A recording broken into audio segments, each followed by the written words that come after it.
ఏ తల్లి కడుపున ఏ తండ్రి కడుపున పుట్టాడో ఆ తల్లిదండ్రులే మా బిడ్డ అని చెప్పి పెంచి ఉంటే కర్ణుడు ఎలా ఉండేవాడు అన్నది అసలు ఊహకందని విషయం. అసలు మహాభారతం అన్నది అసలు ధర్మరాజు గారు రాజే కాడి, కర్ణుడే రాజు.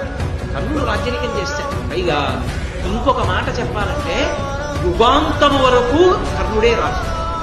ఎందుచేత యుగాంతమేమి, కలియుగంలో కూడా కర్ణుడు. కారణం కర్ణుడు చిరంజీవి. కర్ణుడి కవచకుండాల్లోంచి అమృతం పడుతుంది. అమృతం పడుతుంది కాబట్టి ధర్మరాజు, భీముడు, అర్జునుడు, నకులుడు, సహదేవుడు వెళ్ళిపోతారు కాబట్టి తప్ప కర్ణుడు వెళ్ళడు. కర్ణుడు వెళ్ళడు కాబట్టి కర్ణుడే ధర్మంతో రాజ్యానికి కూర్చుంటే అసలు ద్వాపర యుగం తర్వాత కలియుగం కాదు. కర్ణుడు చిరంజీవి కాదు.